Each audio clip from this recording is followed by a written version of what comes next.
Bonjour, je m'appelle Chris et je vais regarder la Toyota Corolla hybride 2022. Le prix pour ce modèle tout équipé au Québec, taxes incluses, est de 34 000 $. Le modèle de base est livré avec un moteur hybride de 1,8 litres. Les composantes hybrides bénéficient d'une garantie de 8 ans, 160 000 km.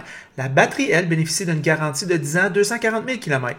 Vous obtenez une CVT, 4,5 litres au 100 km combiné, 4 freins à disque, un système d'infodivertissement de 8 pouces, climatisation automatique, des roues 15 pouces avec des pneus ratio montréalais de 65, le cruise dynamique, un moniteur d'angle mort et une alerte de circulation transversale arrière. Ce modèle haut de gamme bénéficie d'une recharge de téléphone sans fil, d'un siège de conducteur 8 positions, des sièges en Softex, un volant de cuir et d'un éclairage ambiant. Cette Corolla était belle en 2019, en 2022, elle est plus vieille. Elle est aussi bruyante sur l'autoroute versus certains de ses compétiteurs et a une économie de carburant incroyable, 4 saisons par année. Bonjour les amateurs de voitures. Aujourd'hui avec Ross, il m'apporte la Toyota Corolla hybride 2022 tout équipé. On l'a déjà fait une couple de fois, il n'a pas vraiment changé depuis 2-3 ans. Ross, qu'est-ce que tu en penses de ce véhicule-là? Bien, cette Toyota Corolla hybride est basée sur la 12e génération de la Toyota Corolla. Fait qu'évidemment, ici, on est dans une continuité de l'excellence chez Toyota. Première génération, par contre, en version hybride. Top Safety Pick selon les l'IHS. Puis le prix de notre modèle d'essai, il y a une version maintenant, 29 539 $. Les pots, bien, fiabilité légendaire de la Toyota Corolla. Puis avec la version hybride, c'est peut-être même accentué. C'est dur à croire, mais encore meilleur. Douceur du groupe hybride, vraiment la transition moteur, essence, groupe motopropulseur électrique. Vraiment, la transition là, se fait vraiment là, très en douceur. Bonne visibilité, particulièrement à l'arrière, jusqu'à l'avant. Peut-être une petite réduction de la visibilité là, pour la lunette arrière. Faible consommation de carburant, 4,8 litres au 100 que j'ai obtenu depuis mon essai.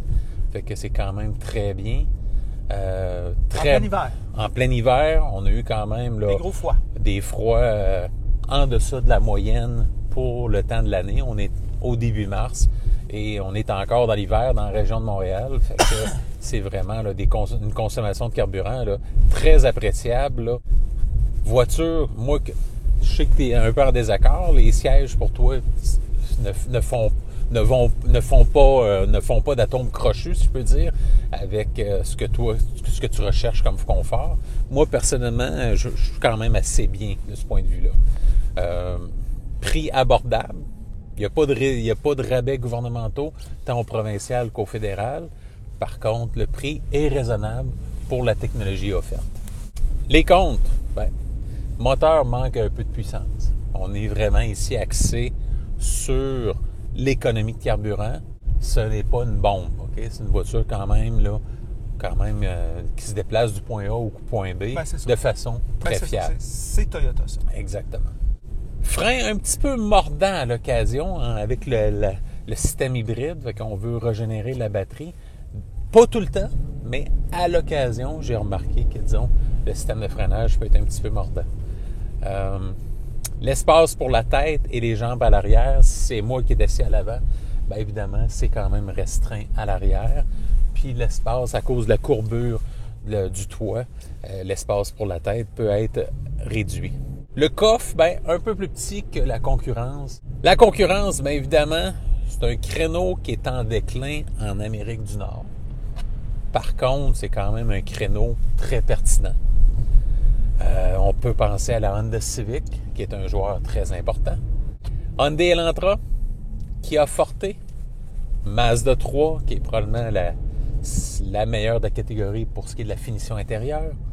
Nissan Sentra, qui s'est grandement améliorée dernièrement. La Subaru Impreza, sans aucun doute, la meilleure pour nos capacités hivernales au Québec. La Toyota Prius, qui pourrait être intéressante également pour l'économie de carburant.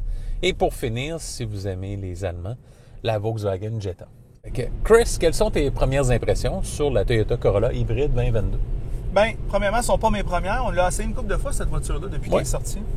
Et puis, c'est toujours bon réessayer des voitures parce que la concurrence s'améliore. Ça nous donne la chance de leur placer un peu. pour peut-être refaire notre opinion. Ross, moi je te dirais que la Corolla hybride, c'est une voiture point A à point B par excellence. C'est pour quelqu'un qui ne veut pas payer beaucoup d'essence, c'est pour quelqu'un qui ne veut pas de soucis, puis qui veut se rendre de point A à point B de façon satisfaisante. Ouais. C'est la mission de cette voiture-là. Les autres ont juste trop de style, ont juste trop de soucis à l'attention pour la considérer au même niveau qu'une, par exemple, une Kia Forte, une Mazda 3.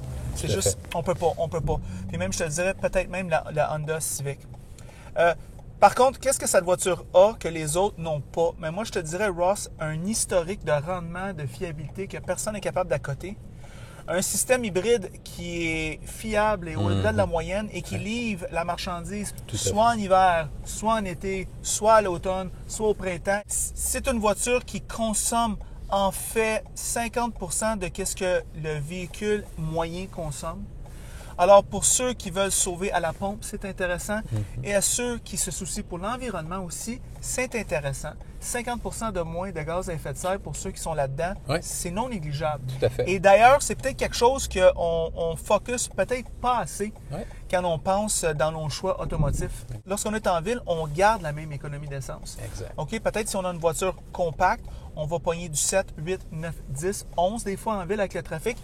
Corolla hybride, c'est toujours 4 points quelque chose.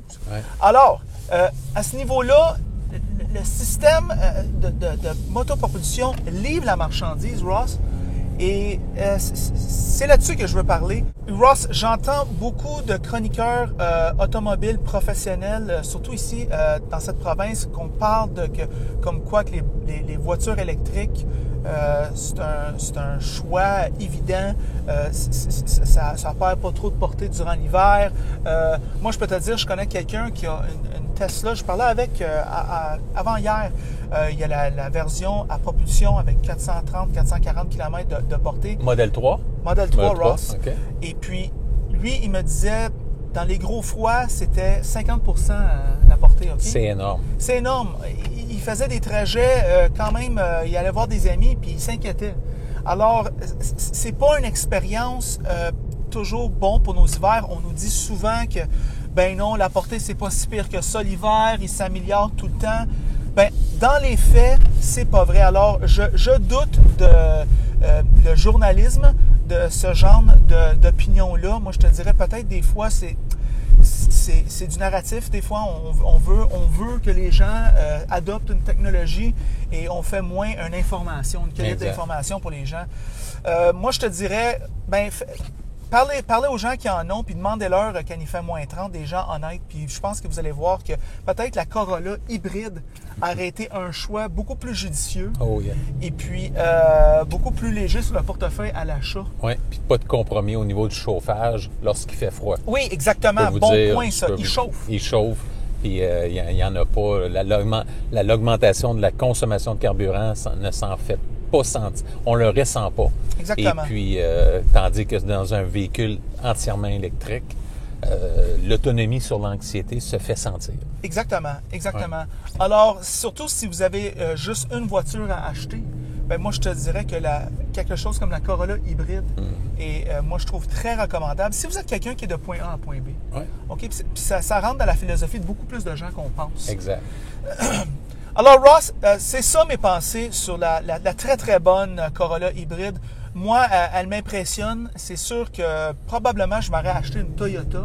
Ça ne serait pas des bancs. Je sais que tu les aimes. Moi, je les aime moins. On dirait que la façon que c'est très concave dans le bas du dos, puis ça me déplaît. Même avec le support lombaire, j'ai toujours la misère à trouver mon confort. Le confort, c'est comme un gant. Hein? C'est chacun. C'est pas universel. C'est très dur de plaire à tout le monde. Exactement. De ce point de vue-là. Et c'est ça mes pensées. Ross, tes pensées finales? Bien, évidemment, c'est un véhicule que, si vous voulez le louer, ben, je ne le recommande pas. Je vous recommande plus de l'acheter. Ouais, parce que c'est un modèle très durable, avec une très bonne valeur de revente, même surprenant, mais des fois, après 8-10 ans, le montant d'argent que vous pouvez obtenir dans l'usager. Fait que moi, personnellement, là, à l'achat, sans aucune restriction, si vous voulez le louer parce que vous voulez changer de voiture aux 4 ans, c'est bien à vous. Mais même dans l'usager, aucune restriction. Vraiment, là, un véhicule que moi, je trouve très intéressant et puis qui est un véhicule en transition vers un 100% électrique, Ouais. parce qu'on n'est pas, pour la province de Québec, moi je trouve que le 100% électrique, on n'est pas là encore en raison du chauffage. C'est une deuxième voiture. On a eu un hiver rigoureux, et puis évidemment, ce Toyota Corolla hybride-là offre tout ça sans compromis au niveau du chauffage, climatisation. Alors, c'est ça nos pensées. En passant, si vous aimez la vidéo, aimez-le. Si vous ne l'aimez pas, aimez-le pas. Et si vous l'aimez beaucoup, mais franchement, abonnez-vous à la chaîne. Et c'est tout.